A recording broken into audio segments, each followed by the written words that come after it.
pessoal, boa tarde, tudo bom? Esse é mais um Bravos Talk, são as lives que nós realizamos para, enfim, colocar o público informado e com conteúdo de qualidade. A gente falou nos últimos tempos aí bastante de renda variável, falou bastante de investimentos internacionais, e eu não vi a hora de falar um pouquinho de renda fixa, e nada melhor do que a analista de renda fixa da XP Investimentos para falar um pouquinho para a gente sobre isso, né?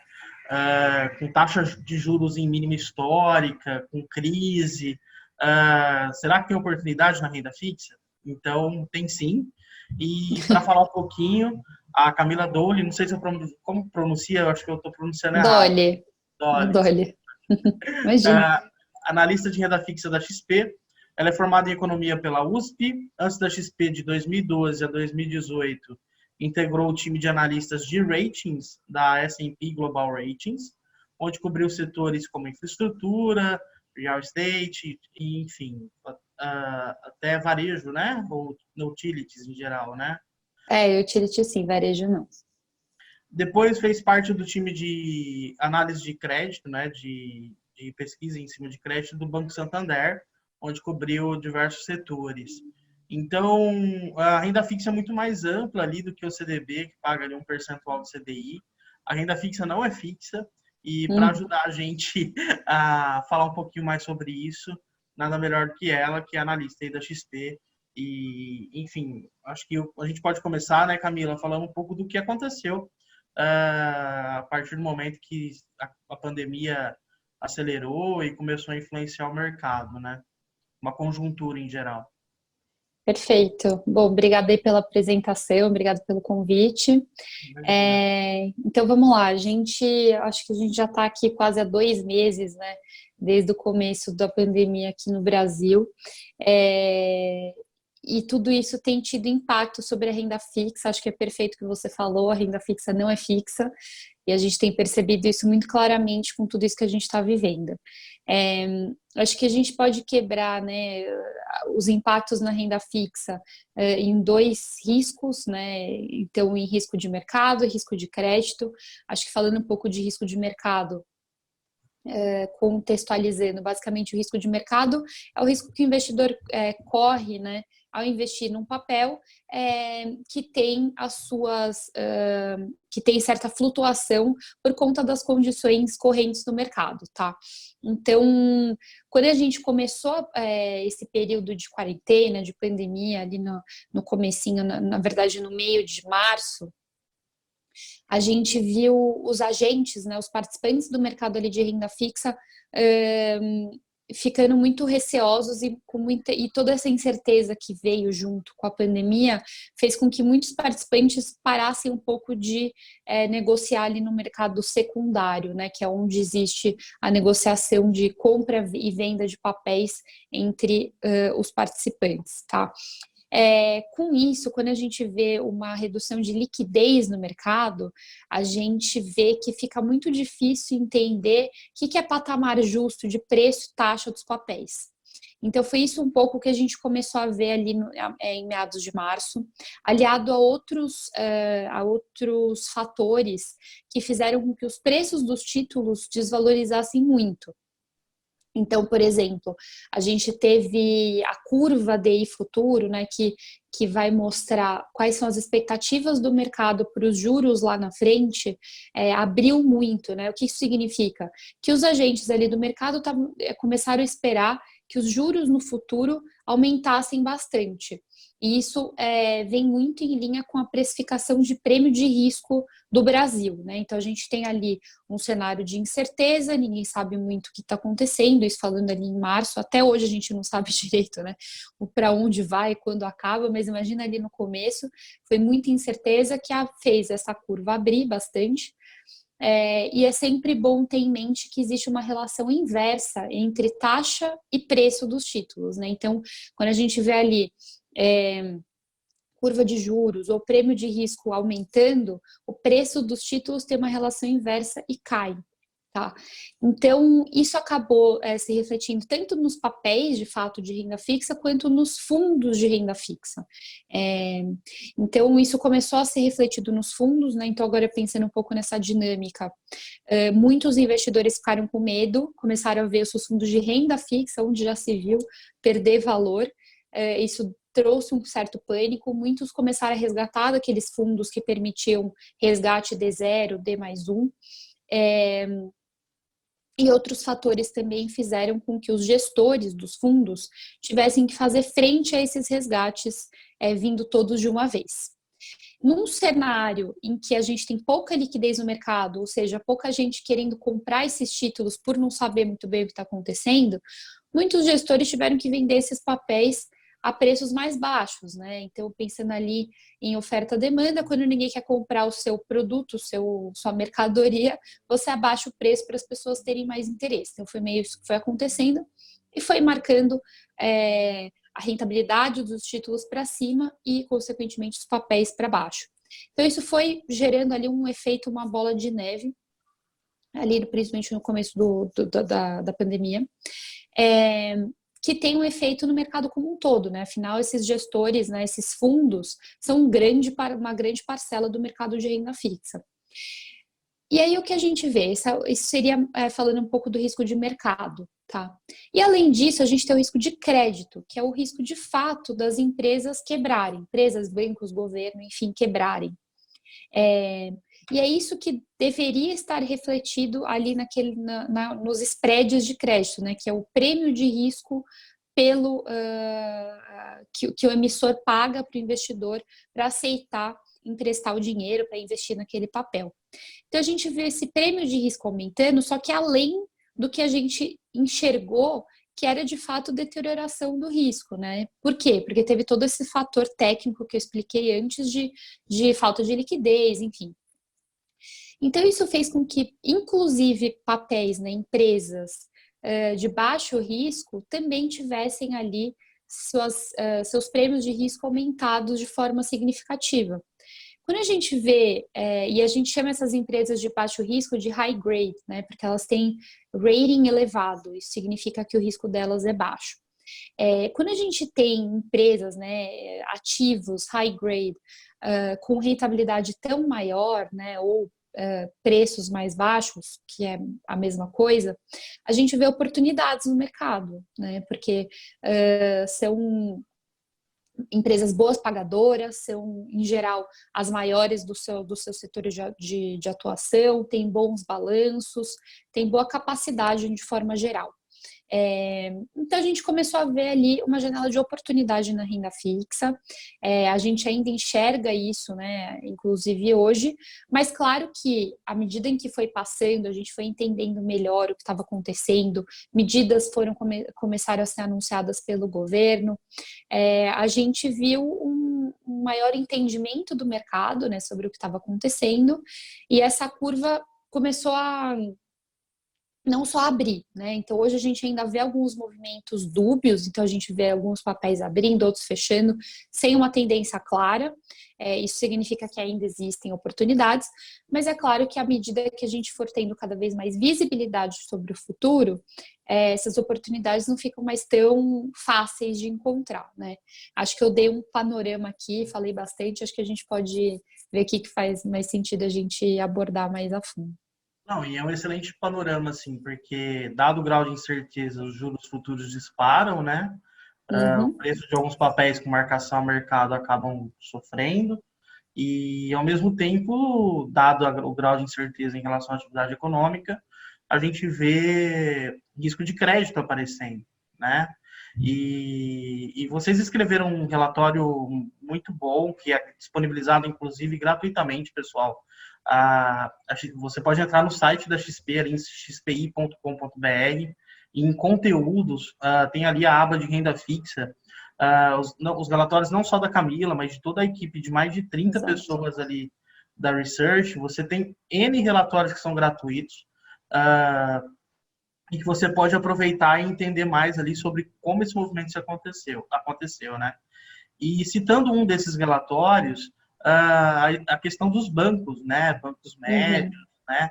Aqui na Bravos a gente tem uma cultura de alocação mais em títulos públicos, a gente aproveitou muito a NTNB, uma cultura de alocação mais em bancos médios, mas sempre dentro ali do FGC. Eu queria que você comentasse qual que é o risco, né? Porque teve investidor que chegou para a gente, olha, eu acho que não dá para deixar nem título público. Esse risco de crédito no risco soberano ou nos bancos médios, ele é tão grave quanto numa debênture, quanto num certificado de recebível agrícola ou imobiliário? Perfeito. Vou até aproveitar para deixar o convite. Na sexta-feira eu tenho uma live com o pessoal da Fitch Ratings, Legal. inclusive para abordar esse tema, vai ser às 11 horas no YouTube da XP, acho que vai ser bem legal. Então, acho que faz bem legal essa sua pergunta, porque agora, começando aqui pelo lado de títulos públicos, né, do menor risco para o maior. Enfim, os títulos públicos continuam sendo aqueles ativos de menor risco no Brasil, né? Então, apesar da gente ter um certo grau mais elevado de risco hoje, né, por conta de todo o cenário, a gente tem que pensar meio que na cascata, né, de risco. Então, se a gente ficar preocupado com títulos públicos, a gente tem que estar muito mais preocupado com todos os outros ativos, né? Porque, pensando de forma bem simplificada, o governo tem a capacidade de imprimir moeda se ele precisar pagar a dívida. Bancos não têm essa capacidade, empresas muito menos. Então, num cenário limite ali, né, que o governo esteja numa situação muito grave e precise pagar a dívida em moeda local, ele consegue emitir moeda e consegue honrar com essas obrigações. Não que isso seja um bom cenário, mas no limite a gente tem essa possibilidade. Então, títulos públicos continuam sendo de menor risco que a gente tem. Acho que até aproveitando para introduzir aqui o assunto da Selic a 3%, né, que na semana passada teve o corte, surge muita dúvida sobre a reserva de emergência, né? Ainda deixo no Tesouro Selic, não deixo? Minha resposta é sim. Lembrando que reserva de emergência não tem como objetivo a rentabilidade, é liquidez e segurança, e o Tesouro Selic continua oferecendo os dois. Então, nada mudou nesse sentido, continua sendo muito seguro e continua sendo líquido, né? Bastante líquido. Dá para pôr reserva de Então, emergência em fundo imobiliário, né? não, gente, não é para pôr no fundo imobiliário. É sempre pensar assim, se, por exemplo, o que a gente está vivendo, né? Acho que teve gente que de fato tinha reserva de emergência no fundo imobiliário, que a gente estava num cenário muito bom antes da crise, né? Ali estava um cenário muito otimista para o Brasil. Então, nesse momento, surgem pessoas que acham que sabem tudo e falam, não, imagina que eu vou deixar minha reserva de emergência no Tesouro Selic, eu vou colocar no fundo imobiliário. Gente, cuidado, porque é no momento de crise que a gente vê de fato qual é o papel de cada ativo, né? Então, Tesouro Selic, reserva de emergência, mas a gente tem os outros títulos do Tesouro Direto, títulos públicos, enfim, que servem muito bem ainda o propósito. Então, por exemplo, títulos indexados à inflação, por exemplo, né, são muito bons para prazos mais longos, porque a gente tem maior incerteza em relação ao cenário. Então, pelo menos você tem garantido ali uma rentabilidade real, né, acima da inflação, porque aquele título vai te pagar IPCA mais alguma coisa. Então, a rentabilidade real você é garantida desde que o investidor mantenha aquele investimento até o prazo de vencimento, né? Antes disso, o investidor fica sujeito ali às variações do mercado, podendo perder dinheiro ou ganhar, mas isso só é efetivo, de fato, se a pessoa resgatar antes do vencimento. Então, tem que ficar de olho na marcação a mercado também. Mas em relação ao risco de crédito, é isso, assim, a gente tem um risco maior do que antes, naturalmente, por conta do cenário. Isso é acompanhado sempre pelas agências de rating, né? Então, por exemplo, que eu citei a Fitch, eles colocaram o Brasil em perspectiva negativa faz acho que 2 semanas, ou na semana passada, se não me engano. E isso indica que pode ter um novo rebaixamento na nota do Brasil, mas isso não quer dizer que o Brasil vai quebrar. Essa trajetória até uma empresa, um banco, um país quebrar, ela é lenta, né, de forma geral, principalmente um país. Então, vão sendo dados sinais. Então, colocou em perspectiva negativa, ainda não rebaixou. Então, a gente vai acompanhando, não é de uma hora para outra. Então, hoje a gente vê os títulos pagando mais do que antes, naturalmente, por conta do risco maior, mas ainda é um risco soberano, ainda é o risco mais baixo que a gente tem aqui dentro do Brasil. Então, de forma geral, não precisa ficar com medo. Claro que tudo tem que fazer muito sentido para o seu perfil de investidor, para os seus objetivos, mas acho que não precisa ficar com medo achando que o Brasil vai quebrar semana que vem. Não vai acontecer isso. Aí falando um pouco assim de emissões bancárias, né, como você perguntou, por exemplo, CDBs, também tem risco menor do que o crédito privado, né, que seriam debêntures CRIs e CRAs. Então, esses títulos, né, CDBs, LCIs, LCAs, LCs, a gente tem que lembrar que eles têm a garantia do FGC, né, para aqueles investimentos de até R$250 mil, e essa garantia continua. E por conta disso a gente vê que é um risco intermediário dentre ali as opções da renda fixa.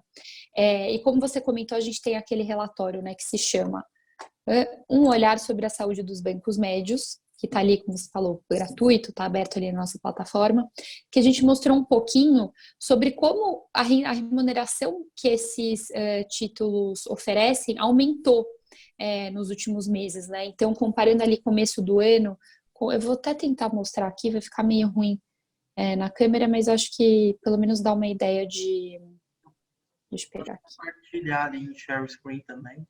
É que eu tô no celular. Desculpa. Normalmente eu entro no computador também, mas olha, dá pra ver aqui? Deixa eu aumentar aqui, peraí. Negócio bem A média caseiro. dos CDBs, né? Isso, então aqui a gente tinha, dia 31/1, essa aqui era a média de rentabilidade dos CDBs, tá? Em percentual do CDI. Então, por exemplo, um CDB com prazo de 1 ano estava remunerando mais ou menos 110, esse seria um de 2 anos, mais ou menos 118, e de 3 a 4 anos estava remunerando mais ou menos 121% do CDI. Isso final de janeiro. Quando a gente pula para o meio de abril, isso você vê que em média, cresceu muito, tá? Então, principalmente aqui de 1 ano, que foi de 111% para 125%, se não me engano, tá? Então, a gente teve um aumento bem relevante de remuneração média desses ativos bancários, né, de CDBs, e continuando com a garantia do FGC. Então, lógico, né, o risco individual ali do banco, ele cresce porque existe um impacto, né, de toda a redução da atividade econômica, traz um risco maior para os bancos médios, principalmente. Só que, considerando, assim, que os bancos, eles estavam bem capitalizados, tá? Acho que vale lembrar que ano passado a gente teve um ano assim de queda muito grande da Selic, com muito otimismo para a economia, e com isso muitas instituições aproveitaram para fazer a lição de casa. Então, reforçaram ali o capital, então tinham bastante dinheiro em caixa, reduziram a alavancagem. Então, com isso, várias empresas, né, e vários bancos entraram na crise com uma posição de balanço mais sólida. Tá? Então, isso permite que eles passem por essa crise de forma mais tranquila do que se fosse, por exemplo, em 2015, 2016, que a gente estava numa situação mais grave para o país antes da crise. Então, isso significa o quê? Oportunidade, porque a gente vê remunerações maiores para um risco que, no fim, até R$250 mil, o risco de fato é FGC, né? Considerando assim, se o banco quebrar, claro, acho que é importante ter isso em mente. Para a reserva de emergência, tem que ter em mente que se o banco for um pouco mais arriscado, e talvez ele quebre, né, se for o caso, você tem um prazo entre a data em que o banco quebra e até o FGC te pagar aquela garantia, né? Então, não é muito recomendável colocar reserva de emergência em bancos mais arriscados, tá? Mas por um prazo mais longo, né? Se você tem a possibilidade de manter o seu investimento ali parado por um prazo, enfim, 2, 3, 4 anos, né, que seria o prazo daquele investimento, acho que não tem problema, sempre tem em mente, óbvio, entender se aquele banco faz sentido para sua carteira, se você está aberto àquele risco mais elevado, mas tem em mente que tem essa garantia adicional do FGC. A pergunta é super válida, assim, né? Esse comentário é super válido, porque ali no relatório, inclusive eu disponibilizei ali no chat para o pessoal, Legal. é um relatório super completo, é um relatório que deveria ser pago. Boa ideia. Porque, assim, hoje as pessoas oferecem um tanto de informação, mas ali tem tanto conhecimento, tem tanta visão de mercado a respeito do que está acontecendo, do que efetivamente é correto, né? Que vale a pena dar uma leitura, e eu acho super válido aproveitar que nesses momentos de estresse, conforme a taxa de juros vai estressando, você tem ali oportunidades pontuais que não dá para abrir mão, né? Eu cheguei a pegar para cliente inflação mais 6,5, eu acho, Camila. Tá. Aqui tem até uns gráficos também de IPCA, tem IPCA, né? aqui Eu vi que saiu de IPCA mais 4,65 5. e saiu de 4,65 até para 5,5, enfim. Então, nesses momentos de estresse, é só lembrar, por exemplo, quando a gente estava no governo Dilma, né? Sim. O mercado super estressado, os juros futuros super para cima. Você tinha ali, chegou a ter título público pagando inflação mais 7 até 2055, né? Então, é isso. Acho que o contexto é diferente, né? Porque hoje a gente está aqui num Brasil de juros a 3%. As coisas mudaram, né? Então, a gente está numa crise, só que a gente também está com juros muito baixos. Só que quando a gente olha a curva lá para frente, a gente também já está precificando uma volta ali a mais ou menos 6,5 daqui a alguns anos. Mas hoje a gente, de fato, vê oportunidade. Eu gosto sempre de ressaltar que os investidores têm que observar, sim, o seu perfil de risco. Eu acho que dá uma certa ansiedade, acho que principalmente, acho que agora não tanto quanto no começo do ano, né? Mas quando estava naquele boom, né? Todo mundo, nossa, mas bolsa 140 mil pontos, não sei o quê, eu quero entrar na bolsa, vou sair da poupança e entrar na bolsa. Calma. E dá um pouco de aflição vendo todo mundo na bolsa e você começando passos lentos na reserva de emergência. Mas não tem jeito, assim, porque quando vem uma crise, a reserva de emergência, é aquele papel mais conservador, mais chato, que vai trazer o colchão para sua carteira. E além disso, né, dessa questão da cautela, que eu acho super importante, tem a questão da diversificação, né? Porque também não precisa só ter renda fixa se não for o seu perfil.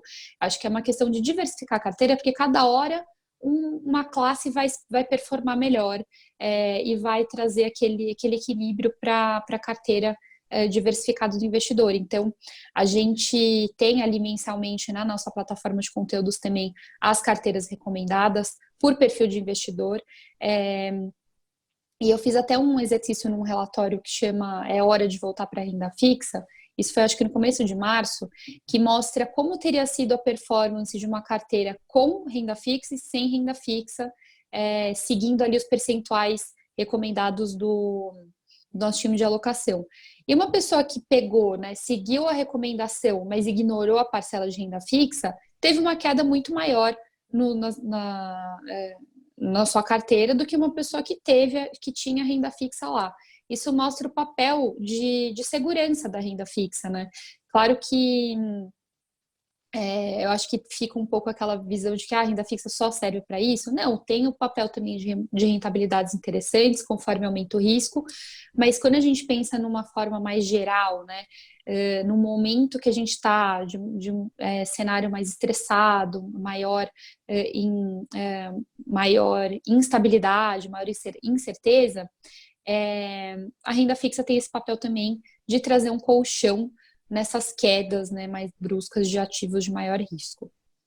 E eu tava muito oba-oba, né? Assim, acho que a gente tinha que meio que segurar realmente para Gabriel, mas aí, com 4,25 de Selic, como é que a gente vai investir em renda fixa?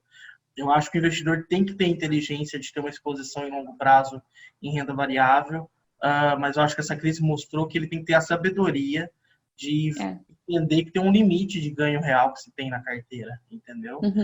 E a renda fixa, nesses momentos, ela mostra isso, né?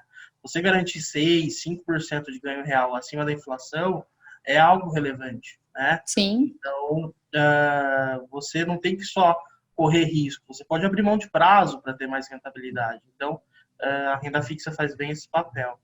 Exato. Uma pergunta, antes de abrir para as perguntas do pessoal aqui, já está chegando bastante. Uh, Vocês projetam Selic, qual que é o percentual que vocês projetam a taxa básica de juros para esse ano?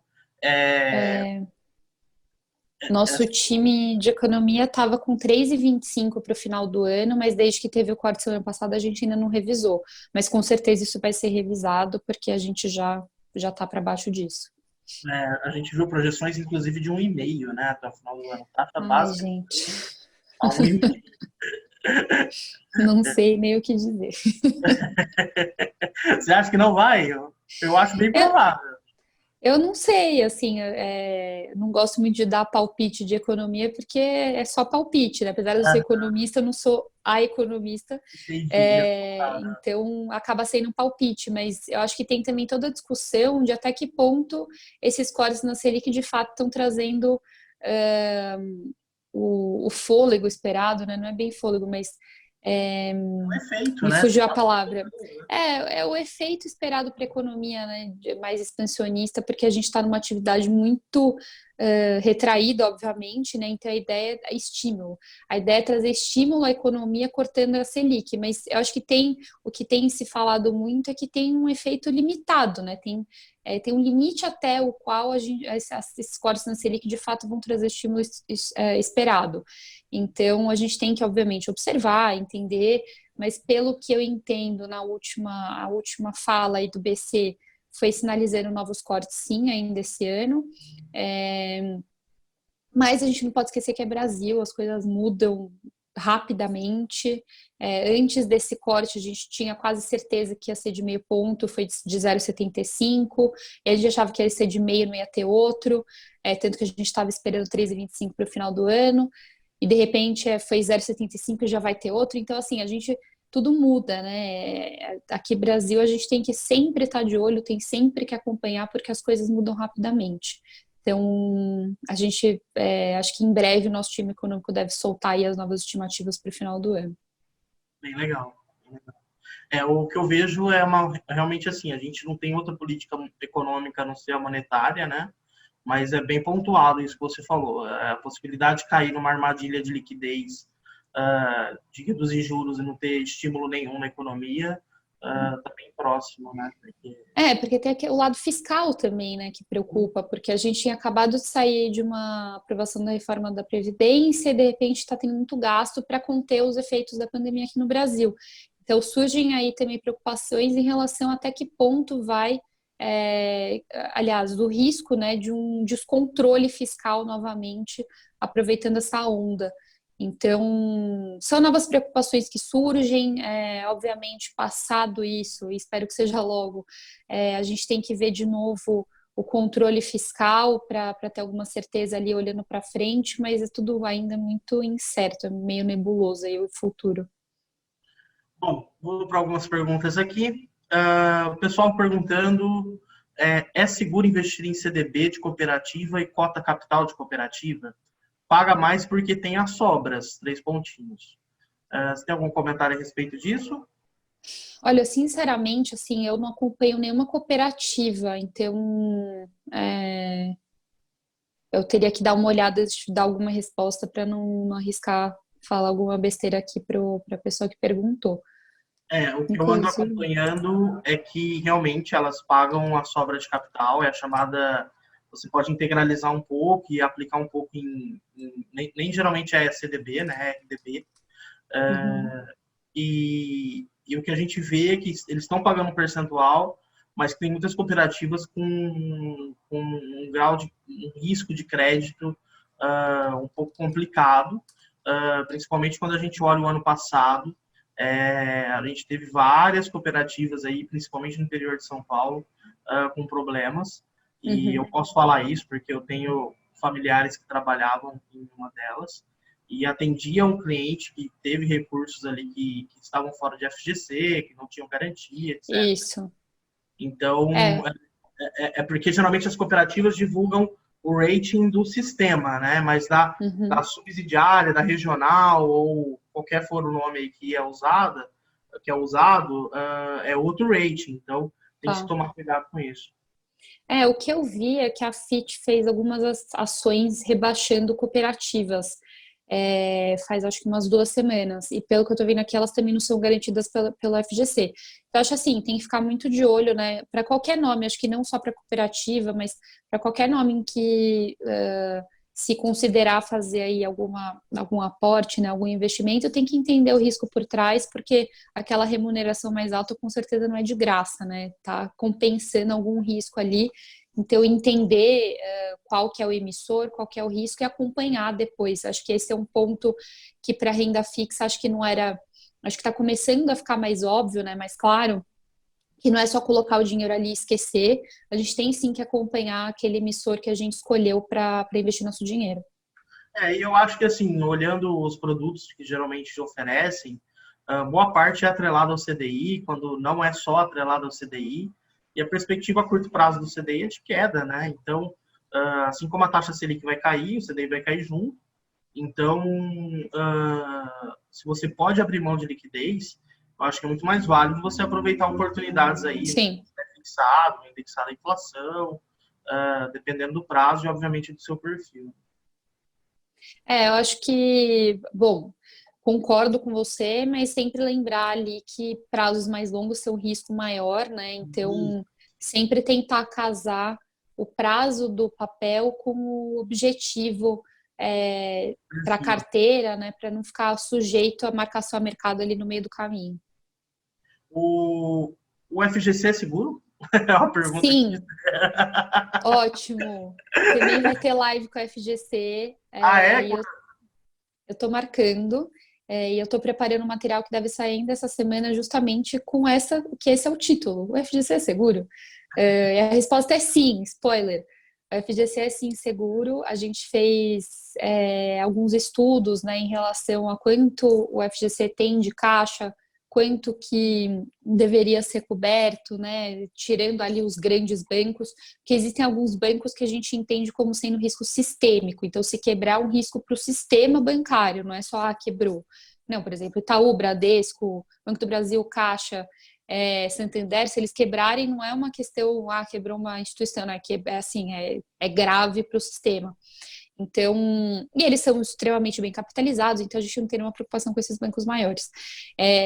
Tirando esses bancos, o FGC teria a capacidade de honrar com 20% dos depósitos nos bancos médios, né, e menores, que a gente considera assim muito boa essa capacidade, porque é um pouco irreal a gente pensar que tantos bancos vão quebrar na mesma hora, de uma vez só. E acho que tem nesse relatório que eu comentei, né, que tem o vídeo do nosso analista, o Lucas Genoso, ele faz uma comparação muito legal com seguradoras, né? Então, assim, a seguradora não tem caixa o dinheiro exato para honrar com todos os carros sendo roubados ao mesmo tempo, porque isso não é razoável imaginar. Então, existem muitos cálculos, né, atuariais para chegar num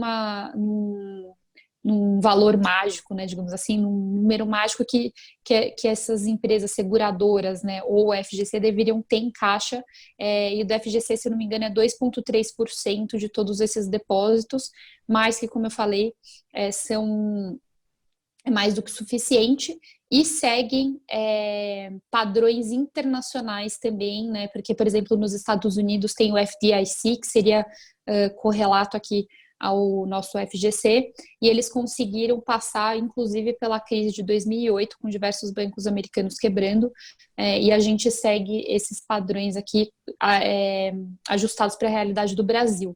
Então, minha resposta é sim, o FGC é seguro. Legal. Pessoal, o relatório vai estar lá na área de conteúdos da XP. Usem, abusem ali, porque eu vejo que vocês às vezes consomem, gastam com bastante casa de análise e a gente tem uma inteligência tão alinhada e tão próxima do mercado que é gratuito. Então, aproveitem lá. Perguntando aqui para quem tem NTNB para 2023, é o momento de sair dela? Essa pergunta é um pouco difícil de responder, porque depende muito do objetivo. Entrou, né? Sair, quando entrou, sair para colocar onde, é um pouco difícil de responder. Então, eu acho que isso vale mais conversar com o seu assessor para ele conseguir te dar uma orientação mais personalizada. Sim. Eu não sabia que você tinha NTNB 23, é bom que eu tô sabendo. Então, Conversem com o assessor. isso, conversa comigo, que a gente, né, Jean? Então, é, posso confiar somente no rate de uma empresa AAA para comprar uma debênture? Não, o rating ele é um dos pontos que você tem que levar em consideração, tá? Mas além do rating é importante entender como que está o cenário para aquele setor, qual que é a taxa, você acha que aquela taxa está fazendo sentido para você? Aquele prazo faz sentido para o seu objetivo? Então o rating é um fator que ajuda muito a tomar decisão, te dá um belo indicativo ali do risco de crédito daquela empresa, daquele emissor, mas eu acho que confiar cegamente, falar AAA vou entrar, não. Acho que tem que entender se se aquele papel de forma geral faz sentido para o seu objetivo, tá? E aí é importante, acho que, comentar que o rating não é uma recomendação de investimento. As agências de rating são imparciais, elas deixam bem claro que não é uma recomendação, é uma nota que eles fazem, que eles atribuem com base em uma análise completa daquele emissor, mas é independente, então é sempre bom ter em mente que é uma das coisas que você deve levar em consideração, mas não é a única. Bom, acho que perguntas, por enquanto, mais nada. E, bom, só comentar aqui que em Londrina tem mais de 3,5 bi em poupança, né? Camila, tem algum motivo para investir em poupança ainda? Não, não, mas na verdade, assim, existe uma razão para tanta gente estar na poupança, né? E muito disso passa por medo, ou por achar que é mais fácil, ou porque já está lá mesmo, né? Comodismo. Existem vários motivos da gente ter tanto dinheiro na poupança. Inclusive, abril foi captação recorde da poupança. Acho que tem um efeito ali dos R$ 600 de ajuda do governo, que acho que está caindo direto na conta poupança dos trabalhadores, das pessoas. Então, acho que tem esse efeito aí também. Só que, de forma geral, a gente vê que a poupança continua tendo captações muito fortes, principalmente ali em cenários de maior incerteza, né? Um cenário mais de estresse no Brasil. E acho que passa muito por isso. A gente tem... as pessoas não têm muito conhecimento sobre investimentos, têm medo, acha que investir é cassino, porque pensa direto assim, investimento é bolsa e meu primo perdeu dinheiro na bolsa, então pronto, não quero. Então tem muita falta de conhecimento, mas acho que o lado bom disso é que cada vez tem mais formas de acessar conhecimento. Como você falou, nosso site é gratuito, tem profissionais excelentes trabalhando por trás disso. Então, assim, falta de informação não é mais desculpa, mas eu entendo que tem muita gente que talvez não tenha acesso, tenha preguiça, enfim, tem muitos motivos por trás. Mas quando a gente pensa, alguém fala, mas poupança é o mais seguro. Não é. O Tesouro, né, os títulos do Tesouro Nacional são os ativos mais seguros, o Tesouro Selic é mais seguro do que a poupança tem o mesmo risco de CDBs, por exemplo, né, porque é coberto pelo FGC. É claro que tem o risco de crédito da Caixa, né, que é menor, por trás, mas assim, no fim você está colocando a poupança no seu banco, então assim, o Tesouro Direto, né, o Tesouro Selic, ele é mais seguro do que a poupança, rende mais, claro que cada vez que a Selic cai, esse diferencial diminui, mas continua rendendo mais e sendo mais seguro, então acho que é uma questão de virar a chavinha, tomar aquela coragem de começar a entender outros ativos, e entender e assim se abrir para essa questão da segurança que não a poupança não é ali o rei, né? O principal investimento aqui no Brasil. O Guilherme Benchimol, ele fala que poupança não é investimento, é cilada, mas a gente entende que tem ali um grande trabalho ainda a ser feito e afinal são mais de 800 bilhões ainda na poupança, então tem bastante coisa para a gente fazer. Um assessor uma vez me mostrou uma pesquisa que mostra que o saldo médio de aplicação numa poupança, em termos de tempo, é 8 anos. Então tem isso também. Mas eu tem não, muita assim, gente ele me que... mostrou, mas eu não achei de novo. Então, assim, eu tô É um estudo comentando... difícil de achar. A gente também não consegue achar de novo. Mas não deve ter mudado muito, e isso é uma coisa interessante, porque também uma das respostas, né? Porque uma vez eu achei um estudo ali tentando explicar o porquê das pessoas estarem na poupança ainda. Uma das respostas é isso: a facilidade de tirar a hora que eu quiser. Só que as pessoas nem tiram, é isso, deixa lá, esquece, fica 8 anos. Então, também não é desculpa, né? Também Tesouro Selic você tira, é D mais um.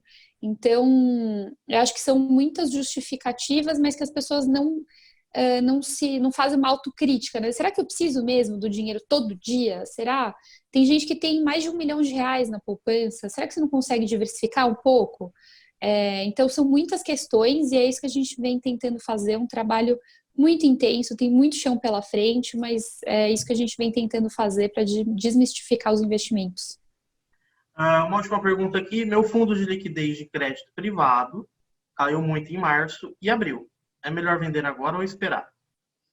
Então, acho que eu expliquei um pouquinho do porquê que caiu, né? Teve todo aquele efeito de abertura de spread de crédito, falta de liquidez, então isso fez com que caísse. Eu não sou especialista de fundos, nosso especialista de fundos é o Samuel Oliveira, a gente tem bastante também conteúdo sobre fundos na nossa plataforma.